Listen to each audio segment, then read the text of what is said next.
자, 근데 여기에서 그분이 잘못하고 있는 게 뭘까요? 뭐를 실수했을까요? 뭐를 놓친 걸까요? 아까랑 비슷해요. 큐티를 적용해보자라고 했는데 이게 왜 잘못된 걸까요? 큐티 자체를 적용. 맞아요. 뭐냐면은 우리 큐티 해보자라는 건 숙제죠. 숙제예요. 이건 적용이 아니에요. 근데 사역자들 보면 이런 실수를 굉장히 많이 합니다. 자, 적용이란 거는 어디에 쓰는 거라고요? 삶 속에서 특별히 우리 백하구님 뭐라고 하셨죠 아까? 그쵸. 특정 문제와 상황 속에서 쓰는 것이 적용인데 이것을 설교를 듣고 우리 적용해보자라고 하면서 큐티를 주는 거는 숙제를 주는 거와 똑같은데 숙제라는 것과 실제로 적용이라는 것에 대해서 구분을 못하고 혼용을 하고 있는 거죠. 자, 그러면은 설교를 막 듣고 설교를 막 들은 다음에는 얘들아 적용해보자라는 것에 대해서는 뭐가 나와야 될까요? 만약 여러분들이 한번 고민해 보세요. 담임 목사님이 여러분들한테 큐티를 하자고 하면 부담을 느껴요. 그런데 어떻게 하면은 여러분들이 아 내가 진짜 큐티 해야겠구나 라고 느끼게 될까요?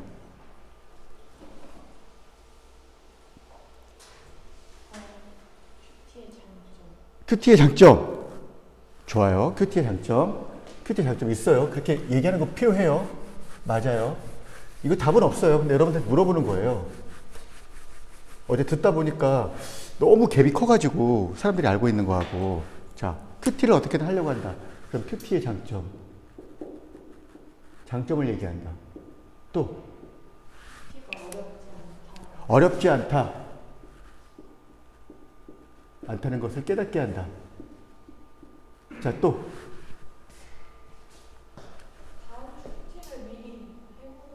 다음 주 큐티를 미리 해본다. 오, 좋아요.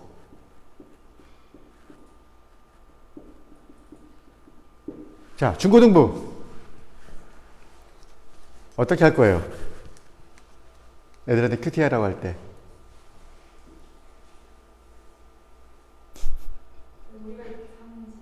왜 우리 이렇게 사는지? 참 비관적이야? 공급 안 되는 삶에 대해서 뭐 되돌아본다?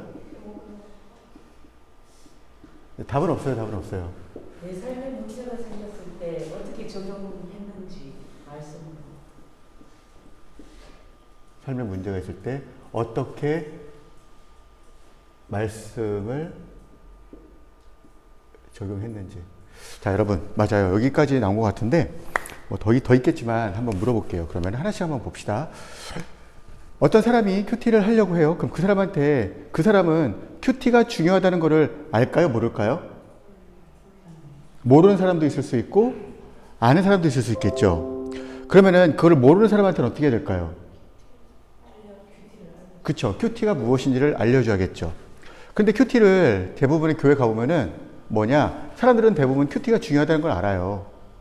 성도들은. 근데 왜 안 할까요? 귀찮아서 안 하는 거예요. 시간 없다, 귀찮다, 내가 시간 빼야 되는데 이것이 어렵다라고 생각해서 안 하는 거죠. 그런데 그 내면에 보면 뭐가 있을까요? 그 내면에. 어렵고 큐티를 해도 뭐가 되는 거예요? 달라지는 게 없는 거죠. 큐티를 해도 나한테 주어지는 게 없어요. 만약에 여러분들한테 저쪽 여기 자유관에 가면은 맛있는 걸 먹을 수가 있어요. 여러분들이 예를 들어서 굉장히 여러분 뭐 좋아해요? 타르트 같은 거 좋아해요? 아니 그런 거 하나씩 준다고 해봅시다. 하루에 하나씩. 자, 여러분들 가서 먹을래요? 안 먹을래요? 먹죠. 당연히 먹어요. 안 먹어요. 여기 안 먹는 거는 네, 그럴 수도 있어요. 그런데 먹는다는 것은 뭐냐? 내가 가면은 노력에 대한 결과를 받아들일 수 있다는 걸 말하는 거예요. 이게 잠시 후에 우리가 함께 볼 행동 수정 이론에서 나오게 되는데 그런 거에 대한 결과가 없으니까 해도 밑 빠진 독에 물 붓기 같은 느낌이 들고 큐티를 안 하게 되는 거죠. 그러면은 좋은 방법은 뭐냐? 좋은 방법은 이것도 다 필요해요. 근데 제가 생각했을 때예요. 간접 경험이에요. 간접 경험. 자, 다른 말로 하면은 오늘 이 말씀을 듣고 제가 여러분들한테 가끔씩 물어보는 게 뭐냐면은 수업 듣고 그 내용을 적용해 본 사람 있어요? 라고 물어본단 말이에요. 자, 그렇게 말하는 이유는 첫 번째가 뭐냐면은 그 학생이 어떻게 활용을 했는지가 궁금한 거고요. 이 수업에서 어떻게 또 됐는지. 두 번째는 다른 사람들이 듣고 간접 경험을 할 수 있도록 하기 위한 거예요. 아, 나도 저렇게 해보면 되겠구나 라는 생각을 하게 되는 겁니다. 왜냐? 직접 경험할 수 없어요. 실제로 뭐 사고 났는데 기뻐할 수 없잖아요. 그런데 그런 간접 경험을 하도록 도와주는 것이 다른 사람들에게 동기부여할 수 있는 굉장히 좋은 방법이에요. 나중에 이런 것들은 또 동기부여하는 시간에 여러분들한테 이야기를 하도록 하겠습니다. 그래서 여러분들이 오해하지 말아야 되는 게 사람들이 어제도 제가 그 9시, 10시쯤에 이제 사람들하고 그 강의가 하나 있어가지고 끝난 다음에 이제 얘기하다 느낀 거예요. 사람들이 굉장히 적용이라는 영역과 그리고 또 과제, 숙제라는 영역과 오해하고 있구나라는 것을 좀 보았습니다.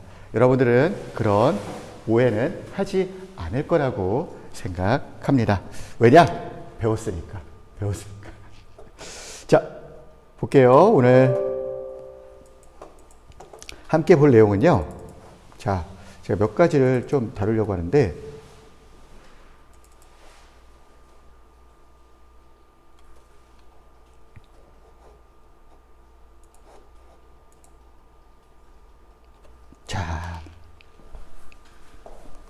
자, 기도하고 시작하겠습니다. 사랑해 주님 감사합니다. 하나님, 오늘도 저희들 이 자리까지 인도하여 주시고 하나님의 놀라운 은혜 가운데에 귀한 사명을 맡겨주셔서 하나님 나라와 또한 저희들에게 맡겨주신 아이들을 위하여 섬김의 자리까지 붙들어 주심을 감사를 드립니다. 하나님, 저희가 이렇게 배우고 있는 이 모든 것들이 단순히 지식과 이론수만 배우는 것이 아니라 하나님께서 기뻐하시는 그 사역을 위하여서, 그리고 또한 아이들에게 더욱더 효과적인 복음을 전하기 위하여서 하나님 사용될 수 있는 도구로서 우리가 받아들일 수 있도록 인도하여 주시옵소서. 이 모든 말씀 예수님 이름으로 기도드렸습니다. 아멘. 자, 여러분들이 좀 많이 바뀌었어요. 첫 번째 그 시간들보다는 어떻게 바뀌었냐면은 확실하게 말을 많이 해요. 확실하게. 그게 너무 참 감사하죠. 자, 잠깐만 제가 저도 여러분들한테 이상한 거 가르치면 안 되니까 이렇게 좀 해놓고 할게요. 먼저 지난 시간에 저희가 많은 것들을 봤죠. 도덕발달 이론도 봤고 아동발달 이론도 봤고 피아제도 살짝 복습했고 거기다가 맨 마지막엔 에릭슨까지 갔단 말이에요. 에릭슨까지. 근데 에릭슨 다 못 봤어요. 그래서 여러분들 에릭슨 오늘 좀 다시 볼게요. 알았죠? 그리고 오늘 볼 내용은 사회발달 이론 그리고 행동학습 이론. 요게 정말 재밌는 것들이 많아요. 행동학습 이론 배워본 사람? 파블로? 파블로는 곤충학자죠? 그렇죠. 파블로프의 개. 파블로프의 개. 파블로는 가끔 그러더라고요. 사람들한테 행동학습 했더니 어제 그저께도 어떤 학생이 그랬어요. 영상으로 수업하는데 파블로? 아니다. 파블로는 아니다. 본인이 그러더라고요. 파블로 맞죠? 곤충학자는. 네. 파블로프라고 합니다. 그 사람이 거의 이런 고전 행동학습 이론의 그 아버지 같은 뻘이에요. 이 사람부터 시작됐는데, 맞아요. 이것들. 여러분들이 이걸 배우다 보면은, 야, 이거다 싶을 때가 있어요. 야, 이거 갖고 사용해야겠다. 내가 아이들을 이걸로 가르쳐야겠다. 라는 생각이 들 때가 옵니다. 그런데 이 행동학습 이론은 굉장한 한계가 있어요. 뭐냐면은 사람을 동물로 봐요. 동물로 보는 한계가 있기 때문에 사실 요즘은 더 이상 행동학습 이론이 막 주되게 가진 않습니다. 이후에는 이게 또 바뀌거든요. 인본주의 학습 이론 이렇게 바뀌게 되는데 그럼에도 불구하고 여러분들이 들으시면은 야 이거 맞는 것 같다. 라는 생각이 듭니다. 그리고 기독교 세계관 오늘 시간이 된다면은 기독교 세계관이 무엇인가에 대해서까지 함께 보도록 할게요. 기독교 세계관이 왜 중요하냐면은 기독교 세계관을 여러분들이 전달해야 되기 때문에 그래요. 여러분들 스스로가 기독교 세계관을 먼저 갖고 있어야 되고요. 그리고 이 기독교 세계관이라는 것을 여러분들을 통해서 다른 부모님들 그리고 또 아이들에게 주는 것이 굉장히 필요하기 때문에 그렇습니다. 이것을 제가 지난 학기에 느지막히에서 이 부분을 알게 됐어요. 사실은 저 부분을 따로 공부를 한 거죠. 어떤 수업 때문에. 그런데 알면 알수록 야, 이거는 제가 하는 모든 수업에서 해야겠다라고 생각을 했습니다. 자, 요거부터 먼저 볼 수도 있어요. 만약에 급하면은. 지난주에 저희가 했던 내용들 보고 있고요. 여기까지 했는데 지금 저희가 8주차죠. 지금 여기 하고 있어요. 원래. 그래서 저희가 지금 행동학습 이론을 지난주에 했었어야 되는데 요거를 지금 이번 주에 하고 그 다음 3기간 하도록 하겠습니다. 목사님한테 얘기를 했는데요. 할까 말까 지금 고민 중이에요. 이번에 오라고 할까? 줌으로 해달라고 할까? 말까?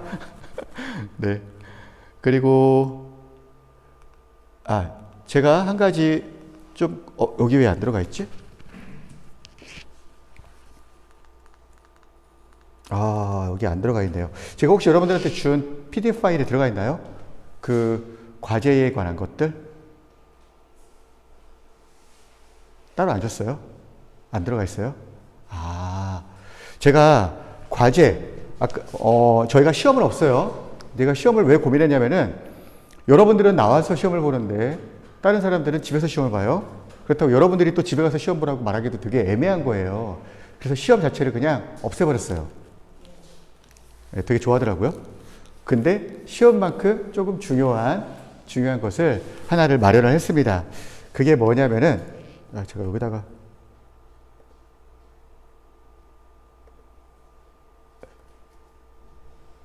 네, 제가 이걸 해놓고 안 해놨네요.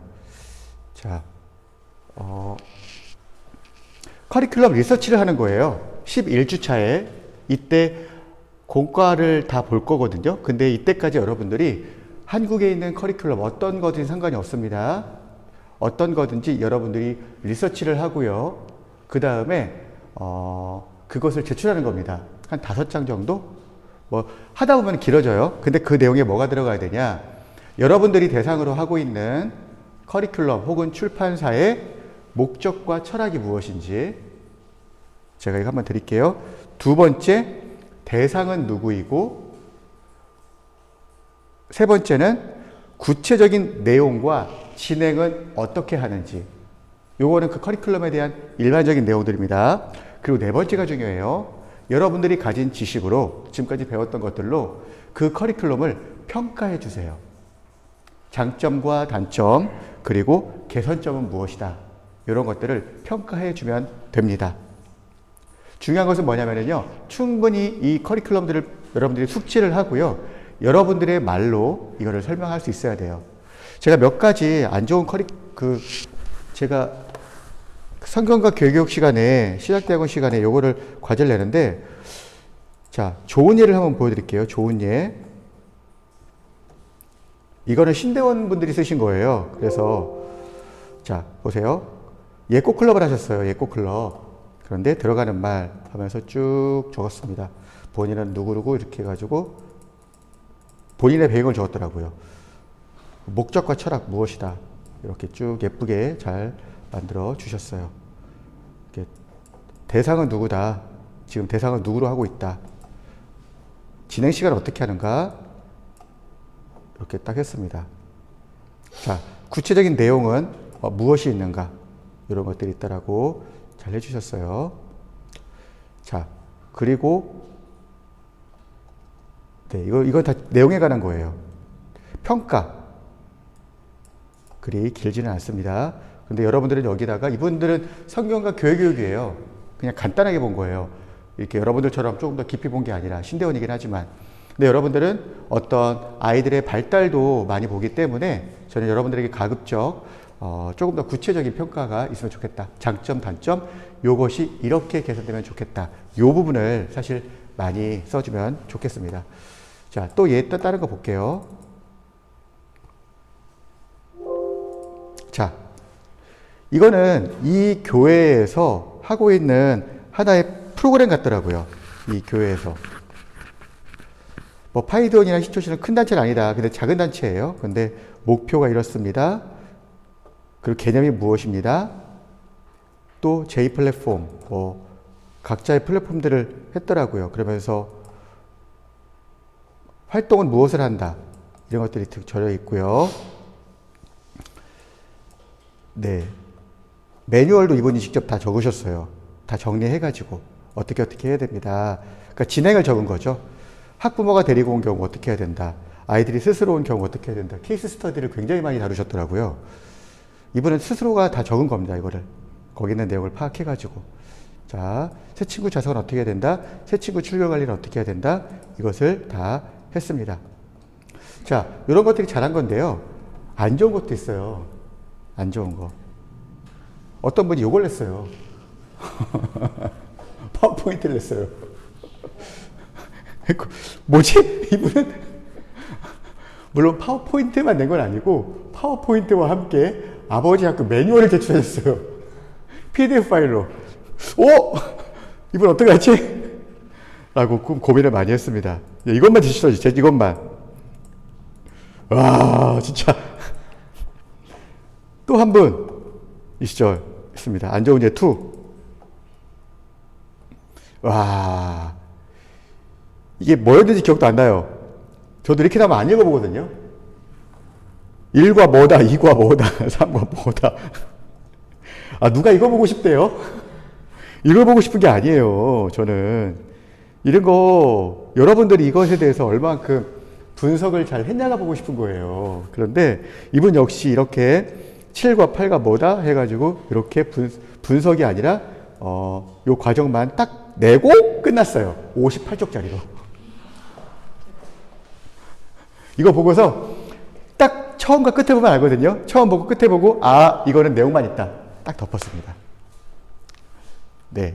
물론 여기에는 이분들한테는 이제 기말고사 시험이 있기 때문에 제가 사실 여기에 점수를 그렇게 크게 할인하지 않았었어요. 그런데 한 20% 정도 할인했던 것 같아요. 한 30% 정도, 20, 30%? 근데 이렇게 나온 것이 있었어요. 그래서 이거는 안 좋은 예로 보여드린 겁니다. 여러분들. 그리고 이 영상을 보고 있는 학생분들 역시도 동일하게 제가 이 예를 하나 올려드릴게요. 올려드릴 테니까 보셔서 아, 내가 이렇게 적으면 되겠구나 라고 잘 따라가 주시면 되겠어요. 가장 중요한 부분이 어디라고요? 네, 전반적인 평가가 중요합니다. 평가. 평가를 하면서 자, 왜 제가 여러분들한테 평가를 하라고 할까요?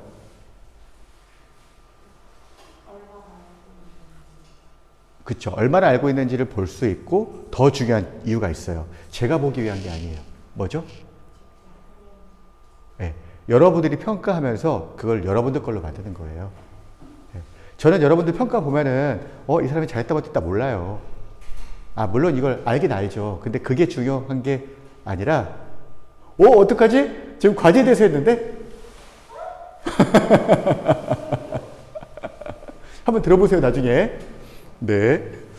그래서 평가를 중요하게 한 이유는 평가를 통해서 이 모든 내용들이 여러분들 것으로 되기 때문에 그렇습니다. 이런 게 있겠죠? 이 사람의 이론은, 이 사람의 이 교재는 피아제의 세 번째 이론 혹은 무슨 이론에는 잘 맞지 않는 것 같습니다. 라고 볼 수가 있겠죠. 그런 것들을 여러분들이 보는 것이 필요해요. 항상 제가 말씀드리지만 여러분들 걸로 만드는 가장 좋은 방법은 여러분들의 말로 써보고 여러분들의 말로 표현해보는 겁니다. 그것이 가장 좋은 방법이에요. 자, 과제 질문 받겠습니다.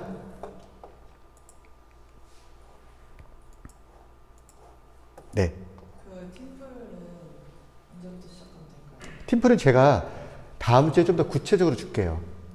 아마 제가 생각하기에 한 달 정도는 여러분들이 준비를 할 수 있지 않을까 싶어요. 왜냐하면 어려운 내용을 준비하는 것이 아니라 여러분들이 실제로 그리고 또 여러분들 교회나 여러분들 아이들을 대상으로 해서 한 20에서 한 30분 정도 가정에서 할 수 있는 다양한 프로그램들을 만드는 거기 때문에 제가 보기에는 그렇게 어려운 과정은 아니에요. 근데 지금 아직 한 8주 정도가 남았기 때문에 다음 주 정도에 제가 구체적인 내용을 드리면은 충분하게 여러분들이 할 수 있을 것 같아요.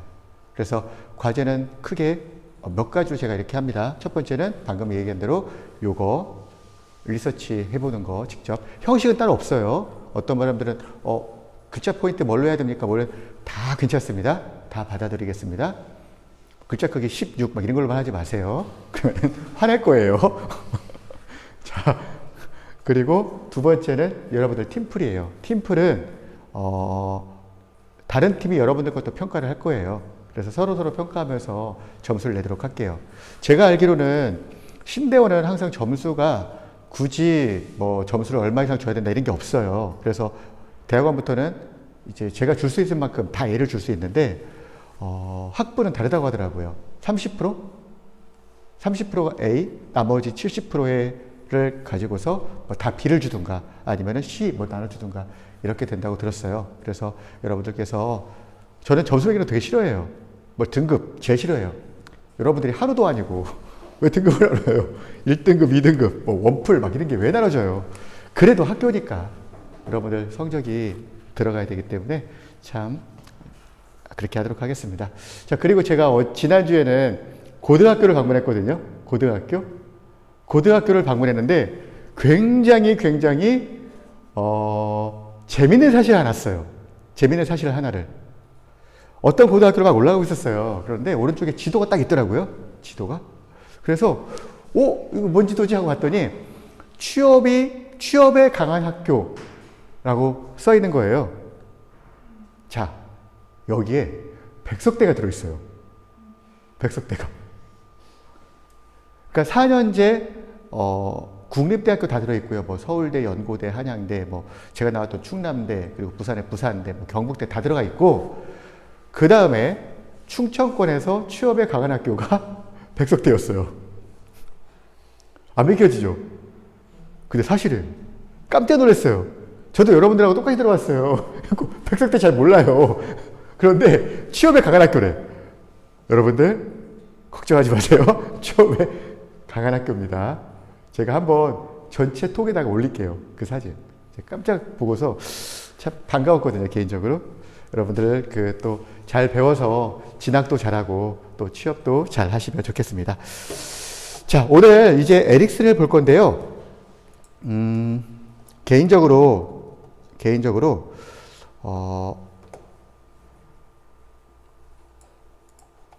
요거 먼저 볼게요. 기독교 세계가 먼저 보겠습니다. 여러분들 뒤쪽으로 가면 있어요. PDF 파일 뒤쪽으로 가면은 기독교 세계관에 관한 내용들을 잘 정리해 놨습니다. 여러분, 기독교 세계관이라는 말 많이 들어봤죠? 자, 이거는 편하게 들어도 돼요. 편하게. 기독교 세계관, 뭐라고 생각합니까? 세계관이 뭐예요? 시선. 맞아요. 가장 일반적으로 표현하는 게 시선이라고 표현을 해요. 기독교 세계관이요. 한국에서 사실 망했어요. 진짜 망했거든요. 제가 혹시 얘기했나요? 기독교 세계관에 대해서? 안 했죠. 네, 저도 헷갈리니까 제가 다 둘러보긴 했어요. 근데 안 했더라고요. 망했어요. 미안한 말이지만. 완벽하게. 그래서 지금은요, 어떤 얘기도 있냐. 한동안 기독교 세계관이라는 것을 우리가 해야 되냐 말아야 되냐라는 얘기까지 나왔어요. 존폐 위기까지 있었는데 근래에 이게 막 뜨기 시작했어요. 기독교 세계관 운동이라는 것이. 자, 여러분들이 원하는 바른 기독교인은 누구예요? 여러분들이 생각하는, 여러분들이 교육하는, 여러분들이 교회에서 만나고 있는 아이들이 어떻게 되기를 원해요? 한번 생각해 보세요.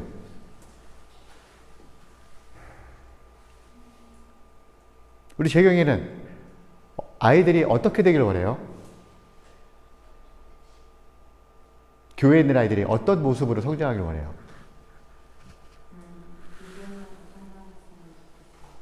믿음 안에서 잘 성장할 수 있길 원하고. 우리 주찬이는 고민이 항상 많더라고. 주찬이가 보면은. 신앙적인 아이들이 됐으면 좋겠어.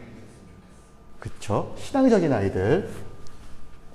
자, 오늘도 약간 좀 철학적이고 본질적인 걸 다룰 거예요. 여러분들 잘 들으면은 여러분들 생각을 좀 바꿔봤으면 좋겠어요. 아유, 철학이 아니죠. 신앙적인 아이. 두 번째 뭐였죠? 믿음 안에서. 자, 세 번째. 또 누가 얘기할 수 있을까요?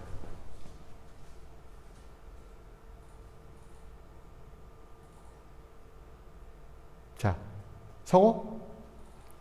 어떤 사람이 되면 좋겠어요? 어떤?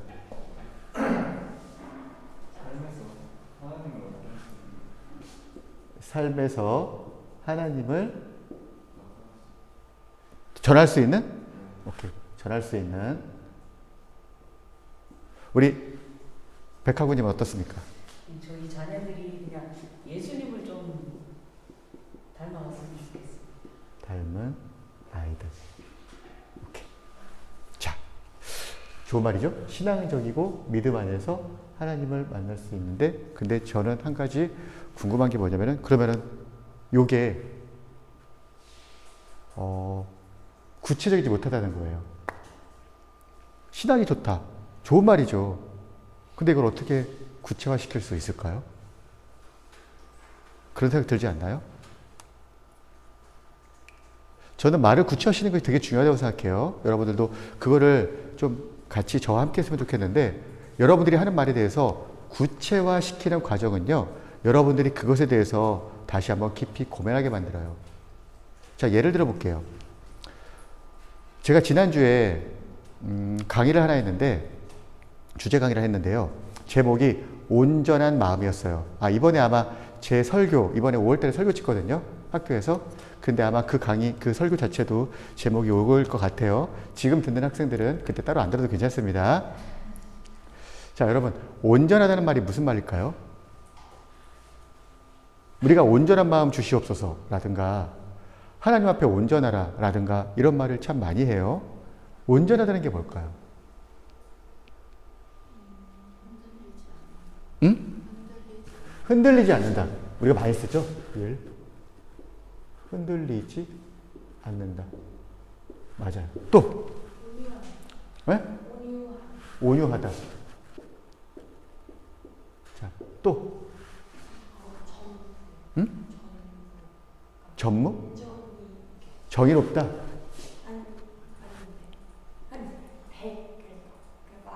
마음의 백이다. 오케이. 마음이 백이다. 자, 이 정도까지. 자, 온전하단 말은 어디에 많이 써요? 성경에 많이 쓰고, 또 여러분들 예배 드릴 때도 많이 쓰죠. 우리가 온전한 마음을 가져야 된다. 온전하게 예배 드려야 된다. 많이 써요. 그런데 여러분들 그 말의 진짜 뜻을 알고 쓰는 사람이 있나 저는 그게 궁금해요. 온전하게 예배를 드려야 된다. 이게 말이 뭘까? 우리가 항상 예배인들이 그래요. 우리가 모두 온전한 마음으로 하나님 앞에 나갔으면 좋겠습니다. 라고 말을 하는데 그게 뭔지를 몰라. 그럼 어떻게 온전한 마음으로 나갈 수가 있겠어요? 말의 뜻을 모르는데. 그래서 우리는요, 말을 하면서 그 말의 뜻도 모른 채 사용할 때가 너무나 많이 있다는 거예요. 하나님께 영광 돌리겠습니다. 이거 똑같은 말이에요. 자, 온전하단 말을 언제 쓰냐? 얼마 전에 타이거 우즈가 교통사고가 났죠? 140km로 부딪혔어요. 근데 살아남았어요. 그런데 그때 그 카운티에 있던 보안관이 뭐라고 했냐면은 차량 내부가 온전했기 때문에 타이거 우즈를 보호할 수 있었다라고 얘기를 해요. 그 보안관 인터뷰를 하면서. 자, 이때 온전한 거는 뭐를 말할까요? 멀쩡한 거. 멀쩡한 거예요. 원래 다 가장 기본적인 뜻은. 근데 뭐대로 멀쩡한 거? 그냥 멀쩡한 거? 원래 있던 모양대로 멀쩡한 거예요. 그쵸? 그게 온전한 상태예요. 한 번 더 물어볼게요. 만약에 이 차량이, 이 제네시스 GV80이 희한하게 이 핸들이 삼각형이에요. 가정해 봅시다. 근데 교통사고로 이 핸들이 동그랗게 됐어요. 어떤 게 온전한 거고 어떤 게 잘못된 거예요? 네, 뭐라고? 그쵸. 세모 모양이 온전한 거고 동그라미 모양이 잘못된 거예요. 자, 그렇다면은 온전하다는 의미는 뭐냐면은 원래 만들어졌던 모습 그대로를 말하는 거예요. 원래 만들어졌던 모습 그대로. 그래서 발굴할 때도요, 유물 같은 거 발굴할 때도 와, 온전한 상태입니다 라고 하는 거는 맨 처음에 그 토기를 만들었던 사람이 했던 그것 그대로란 뜻이죠. 그게 온전하다라는 거예요. 그러면은 온전한 마음이란 건 뭘까요? 하나님이 주신 마음들 조금 더 구체적으로? 창조하시는 그렇죠. 하나님께서 우리를 창조하셨을 때 처음 주셨던 그 마음 그대로라는 것이 온전한 마음이에요. 근데 우리가 그 마음을 유지할 수가 있었어요? 못했죠. 그래서 온전한 마음이라는 것은 사실 불가능한 거예요. 사실적으로는. 오직 그걸 누구만 할 수 있는 거예요? 하나님만 우리에게 허락하실 수 있는 거예요. 그래서 이 말은 잘못된 거예요. 온전한 마음으로 하나님께 예배하자라는 말 자체는 잘못된 겁니다. 왜냐? 우리 스스로가 온전해질 수 없기 때문에 그래요. 그럼 어떻게 해야 되냐? 하나님께 온전한 마음을 구하겠습니다. 그리고 그 마음으로 예배하겠습니다라는 말이 더 맞는 말이겠죠. 자, 이것처럼 우리는 단어를 모른 채 살아갈 때가 참 많아요. 그래서 저는 단어를 더 심플하게 정의하려고 노력을 많이 합니다. 여러분들이 이야기한 이 수많은 것들 다 맞는 말이지만 이것을 조금 더 구체적으로 만들면은 전 이렇게 말하고 싶어요. 온전한 기독교 세계관을 갖춘 사람. 기독교 세계관을 잘 갖춘 사람이라고 말하고 싶어요. 자, 사유리 씨가 굉장히 각광을 받았죠? 한동안. 그렇죠? 사유리 씨가 왜 각광을 받았죠? 네, 비혼해가지고 남자의 정자를 기증받은 후에 애를 낳았어요. 애를 낳았어요. 이게 와 대박! 그래갖고 막 요즘 방송에도 많이 나와요. 네. 엄청 나와요. 그리고 사람들이 특히 여자분들이 굉장히 와 대단하다 나도 저렇게 해야지 라고 합니다. 이것을 바라보는 시각이 굉장히 달라요. 사유리 씨를 바라보는 시각이. 그리고 왼쪽은 안타깝게도 이제 자살로 생을 마감했지만 변희수 하사죠. 군인인데도 불구하고 휴가 때 태국에 가서 성전환 수술을 받고 한국에 돌아온 후에 다시 내가 군에 복무하겠다라고 말을 해서 군에서는 이거를 안 된다라고 했어요. 근데 그 이유가 뭐였냐면은 어떤 신체 불이 뭐 그런 게 아니라 정신 이상으로 봐서 이거를 안 된다고 딱 했습니다. 그래서 그때 소송을 걸었어요. 왜 안 되냐? 나는 군인이고 싶다. 나는 군에서 명예롭게 제대하고 싶다라고 했는데 군에서는 이거는 아니다. 라고 해서 딱 잘랐습니다. 이것을 가지고서도 굉장히 이슈가 많이 되어 있었어요. 자, 이건 어떨까요? 여러분, 아이폰을 가진 친구들은요, 이모티콘 열잖아요? 요거 볼 수 있어요. 요거. 자, 이거 뭔지 아시죠? 네. 남자, 남자, 아이, 남매, 여자, 여자, 남매, 여자, 여자 사랑, 남자, 남자 사랑, 여자, 여자 키스, 남자, 남자 키스, 이렇게. 정상적인 가정에 대한 기준을 뭘로 봤냐라고 할 때 애플은 이 모든 것들을 다 정상적이다라고 본 거예요. 자, 무지개 알죠? 원래 무지개가 그런 의미가 아닌데 진짜 이 LGBT가 이걸 이상하게 써가지고 지금 미국에서 제가 미국에 갈 때 집에 무지개 우산이 있었어요. 미국은 옛날부터 이 LGBT 때문에 이제 무지개를 많이 활용했었거든요. 그래서 여러분들 만약에 기회가 되면은 뉴욕에 가보세요. 뉴욕이나 서부나 동부에 소위 잘 사는 사람들이 모여있는 지역을 보게 되면은 여기 교회에는요, 이 무지개 깃발이 걸려 있습니다. 무지개 깃발이. 여기에서 법적으로 동성애자들을 차별하면 안 돼요. 그럼 법에 걸려요. 우리나라 퀴어 축제예요. 대구에서 있었던 퀴어 축제. 열받더라고요. 왜 열받냐면은 아니 이성애자도 축제를 안 하는데 아니 왜 동성애자도 축제를 하냐고. 그래서 이거 굉장히 말이 많죠. 자, 그런데 이 모든 것들을 바라보는 시각 그리고 이것들을 해석하고 여러분들의 입으로 말하고 있는 것이 굉장히 다양하게 나올 수가 있어요. 그래서요, 여기서 끝나는 것이 아니에요, 여러분. 여기 보시면은 코로나, 정치, 경제 이 모든 것들을 우리는 어떤 관점으로 바라보냐가 바로 우리의 기독교 세계관을 결정짓습니다. 세계관을 결정짓는 거예요. 바로 이것을 뭐라고 부르냐? 세계관이라고 부릅니다. 세계관. 세계관. 월드뷰라고 하죠. 월드뷰. 자, 독일의 선교교회예요. 여러분 이거 보셨어요? 이거? 못 봤죠? 이거 우리나라에 들어올 뻔 하다가 진보 쪽에서 이거를 도입하려고 했어요. 이거 보면은 깜짝 놀래요. 제가 봤거든요. 진짜 남자와, 그러니까 어린아이들 성교육 교재예요. 독일에서 사용하는. 남자와 여자가 성관계를 하는 것부터 시작해서 아기가 어떻게 나오는가까지 정말 적나라하게 보여줘요. 만화로. 다 보여줘요. 이것을 한국에 도입하려고 하다가 엄청나게 반대가 많아가지고 결국에는 이것이 도입이 안 됐습니다. 저는 개인적으로 다행이라고 생각해요. 어떤 분들은 그래요. 아니, 그거 다 알아야 되는 거 아닙니까? 라고 말할 수가 있겠지만 이것은 가정 안에서 올바른 성교육이 일어나면 굳이 이런 거 안 보여줘도 된다는 게 제 생각이에요. 근데 어쨌든 세계관은 그렇습니다. 근데 그럼 우리는 과연 기독교 세계관이란 건 무엇이냐? 우리는 기독교 세계관을 가져야 된다고 말을 해요. 그런데 저는 이렇게 봐요. 기독교 세계관이라는 것은 글자를 나누면 돼요. 기독교 세계관. 이렇게 나누어서 해석을 해보면 이것이 무엇인지 정확하게 알 수 있습니다. 자, 먼저 관점을 볼게요. 관점. 자, 여기 지금 지도가 있어요. 여러분들이 가장 자주, 가장 많이 본 지도가 어떤 겁니까? 1번, 2번, 3번, 4번. 자, 1, 2, 3, 4. 어떤 지도를 가장 많이 봤어요? 1번 많이 봤다. 1번. 2번. 3번. 4번. 역시 여러분들은 대한민국에 사는군요. 자, 제가요, 세계 지도 치니까 이게 떠요. 세계 지도 치니까. 그런데요, 월드맵 치니까 요 두 개가 뜹니다. 월드맵이라고 치니까. 세계 지도 치니까 요게 뜨고, 월드맵 치니까 요 두 개가 떠요. 특별히 요게 많이 떠요.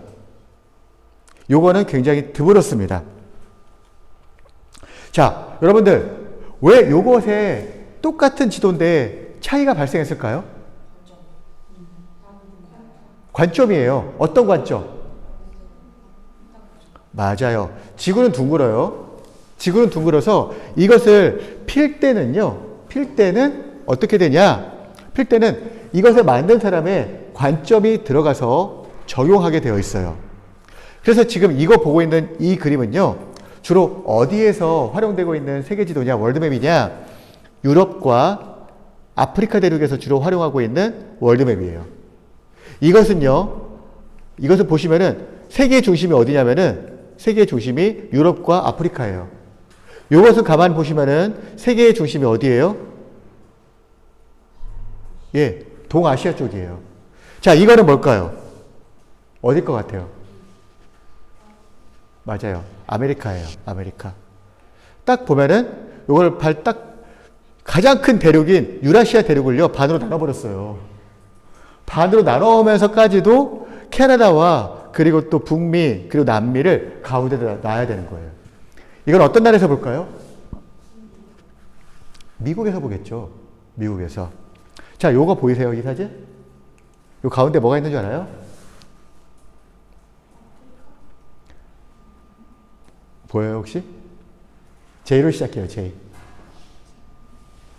제루살렘. 예루살렘. 예루살렘을 세계의 중심에 놨어요. 그래서 유럽, 아시아, 아프리카라고 써 있죠. 여기에 아메리카라고 써 있어요.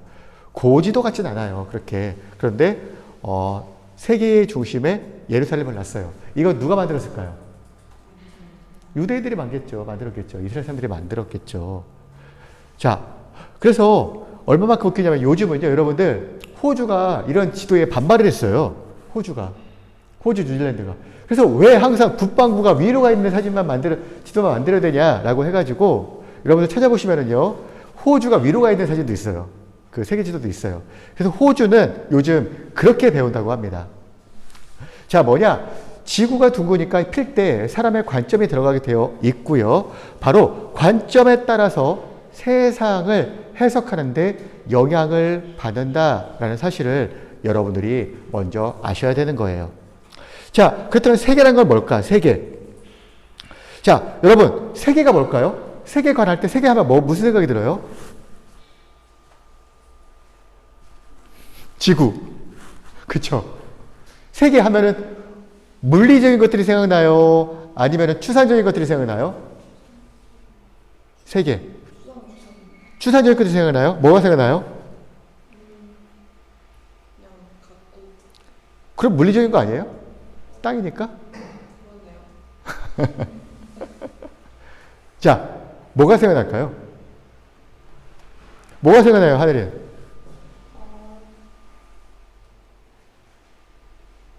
세계. 생각 안 나죠? 왜냐? 우리가 잘 몰라서 그래요. 저도 그랬어요. 그래서 세계라는 것을 정의하기가 굉장히 힘든 거예요. 대부분 사람들은 뭐라고 하냐? 세계? 우리 주변에 있는 것들, 눈에 보이는 것들 정도로만 생각을 해요. 그런데 송인교 박사님은 이렇게 얘기합니다. 세계라는 것을 네 가지로 나눌 수 있다. 첫 번째, 인간, 자연, 문화, 사회. 그리고요, 월터스 교수님은 이렇게 얘기합니다. 거기서 끝나지 않습니다. 교회, 가정, 정치, 사업, 예술, 교육, 출판, 사고, 감정, 동식물, 무생물까지 모두 다 세계입니다. 라고 그렇게 이야기를 합니다. 다른 말로 해서